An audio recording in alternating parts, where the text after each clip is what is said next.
రవికాంత్ రాష్ట్రంలో నిర్బంధ పాలన కొనసాగుతోంది. ముఖ్యంగా రేవంత్ రెడ్డిని ఎవ్వరు క్వశ్చన్ చేసినా కూడా తట్టుకోలేకపోతున్నారు. ప్రశ్నించిన బీఆర్ఎస్ నేతలను టార్గెట్ చేస్తున్నారు. అది క్లియర్ గా తెలుస్తుంది. ముఖ్యంగా హుజూరాబాద్ బీఆర్ఎస్ ఎమ్మెల్యే పాడి కౌశిక్ రెడ్డిని లక్ష్యంగా చేసుకున్నట్టు తెలుస్తోంది, అనిపిస్తోంది మనకి క్లియర్ గా. సో అప్డేట్స్ ఏంటి దీనికి సంబంధించి?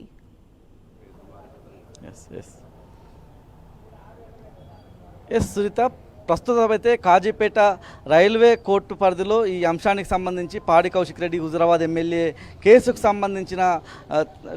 సంబంధించి విచారణ అయితే పూర్తయిన సందర్భము. ఈ అంశానికి సంబంధించి జడ్జి తీర్పును రిజర్వ్లో పెట్టినట్లుగా తెలుస్తూ ఉంది. కాసేపటి క్రితం వరకు వాదనలు బలంగా వినిపించిన పరిస్థితి. ఎందుకంటే ఇది ఇరు పక్షాలకు సంబంధించి ఇరు పక్షాలు కూడా తమ వాదనలు వినిపించాయి. బీఆర్ఎస్ లీగల్ టీం కూడా బలంగా వాదనలు వినిపించింది ఈ కేసులకు సంబంధించి. ప్రధానంగా ఏదైతే పాడి కౌశిక్ రెడ్డి మీద నమోదు చేసినటువంటి కేసుకు సంబంధించి బెదిరింపులకు పాల్పడ్డటువంటి కేసుకు సంబంధించి ముందుగా ఏప్రిల్ 21వ తేదీన 3-4 రకాలకు సంబంధించినటువంటి సెక్షన్లు నమోదు చేశారు. ఇవాళ రిమాండ్ రిపోర్టుకు సంబంధించి కావచ్చు, ఇవాళ చూపించినటువంటి ఎఫ్ఐఆర్లో ఆ కేసులు లేకుండా కనిపించాయి. ముఖ్యంగా అందులో నాన్ బెయిలబుల్ సెక్షన్స్ను ఇవాళ ఇంప్లీట్ చేశారన్నటువంటి అంశం మనకు వినిపిస్తూ ఉంది. కాసేపట్లో తీర్పు అయితే వచ్చే అవకాశం కనిపిస్తూ ఉంది. తీర్పు ప్రజెంట్ అయితే రిజర్వ్లో ఉన్న సందర్భం. మనతో పాటు హుజూరాబాద్ నుంచి భారీగా నాయకులంతా ఇక్కడ చేరుకున్నారు. ఎట్లా చూస్తున్నారు ఇట్లాంటి కేసులకు సంబంధించి వాళ్ళ తీర్పు ఎట్లా వస్తుందని అనుకుంటున్నారు?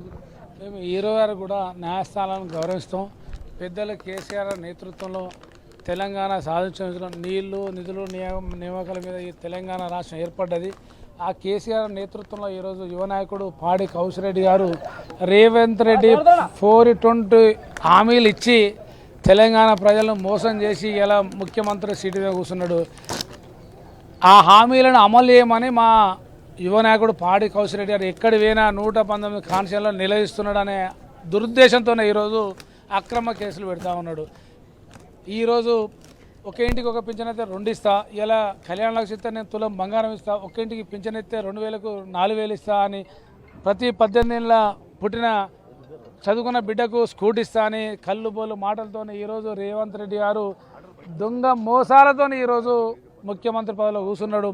ఇలా కూర్చుని ప్రభుత్వాన్ని నడిపించేదానికి చేతనగాక ఇలా లంకె పెంతలు ఉన్నాయి, ఇలా రాష్ట్రం దివాళీ కోరి ఉన్నది, ఇలా అప్పులు బుడదలేవు, మేము చెప్పులు మోసుకుపోతాం మోసగాన్ని అని ఒక పెద్దన్న పాత్ర పోయించాలి తప్ప తెలంగాణ రాష్ట్రాన్ని ఇలా దిగదార్చే పద్ధతిలో ఇలా రేవంత్ రెడ్డి ఉన్నారు. ఇలా రేవంత్ రెడ్డి మేము ఒకటే చెప్తున్నాం, అయ్యా నువ్వు ఏవైతే ప్రజలకు హామీ ఇచ్చినావో కేసీఆర్ నిధుల నియామకం ఏర్పడిన తర్వాత ఇంత మంచి కార్యక్రమాలు చేస్తున్నా కూడా ఇంతకన్నా నేను ఎక్కువ చేస్తాను నువ్వు హామీలు ఇచ్చినావు, హామీలను అమలు పరచమని ఇలా మా యువ నాయకుడు పాడి కౌశిక్ అడుగుతున్నా తప్ప మా గొంతమ్మ కోరికలు లేవు, వేరే అంతకంటే లేదు. ఇలా కౌశిక్ రెడ్డి గారిని ఇట్లాంటి అరెస్టులు 10 కేసులు పెట్టినావు. ఇప్పుడు కేసులలో కూడా మాకు న్యాయస్థానం నమ్మకం ఉన్నది. ఇప్పటివరకు కూడా న్యాయస్థానంలో ప్రతిసారి కూడా స్టేషన్ బిల్లు ఇవ్వడం జరిగింది. ఈరోజు కూడా మేము అందరం చూస్తూ ఉన్నాం. ఈరోజు ఎవడో 420 విషయంలో మన గుండెడు విషయంలో మనోహర్ రెడ్డి అంటాడు ఒక గనుల మీద 420 విషయాలు ఆయన ఉన్న దానికన్నా 5 అంతలు కూడా మిస్యూజ్ చేసి ఆ రైతాంగాన్ని కూడా ఇబ్బందులు పెట్టి ఆ గనుల మీద అడ్డగోలు సంపాదన చేసినా కూడా మా రేవంత్ రెడ్డి అండదండలతో ఇవాళ సీతక్క కావచ్చు, ఇలా నాగరాజు కావచ్చు, ఇలా కడేశ్వర అండదండతో చేస్తున్నాడు. అయినా కూడా మా గుండెడు ప్రజలందరూ కూడా మా ఊళ్ళో గుడి కట్టుకుంటున్నాం అని పోతే 25 లక్షలు హామీ ఇచ్చి 10 లక్షలు ఇచ్చి 15 లక్షలు ఇవ్వకపోతే మా గౌరవ ఎమ్మెల్యే గారు నాయన నువ్వు 20 లక్షలు చందా రాసి 10 లక్షలు ఇచ్చి 15 లక్షలు ఇత్తలు ఎందుకని బిడ్డ అడిగితే దాన్ని రాద్ధాంతం చేసుకొని వీళ్ళ అండదండలతో, ఎందుకంటే మనకి క్వారీ అనేది మోసాలే నడుతున్నది, దానికి సంబంధించిన హద్దులు కూడా దాటేసి దానికి హైటు లోతు అన్ని దూరం పోయి ఇలా మా ప్రజలు కూడా మోసం చేసి చేస్తున్నాడు. మా కౌశిక్ రెడ్డి గారు దీని మీద నిలయితేనే దీన్ని దొరికిందని కేసు పెట్టి ఇలా చేస్తూ ఉన్నారంటే మీరు ఒకసారి ఆలోచించలే.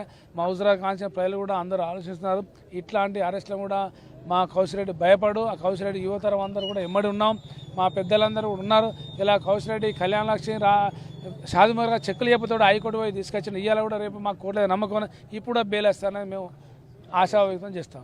ఓకే, ఇప్పుడు మనం చూసినట్టయితే ఇప్పటి వరకు వాదనలు అయితే కొనసాగాయి. మధ్యాహ్నం 3 గంటల తర్వాత నుంచి వాదనలు కొనసాగాయి. కాసేపటి క్రితమే వాదనలు ముగిశాయి. బలంగా బీఆర్ఎస్ సంబంధించినటువంటి లీగల్ టీం బలమైనటువంటి వాదనలు చేసింది. ఎందుకంటే మొదట్లో పెట్టినటువంటి ఎఫ్ఐఆర్లో ఉన్న కేసులు తర్వాత లేవన్నటువంటి విషయాన్ని బలంగా వాదనలు వినిపించింది.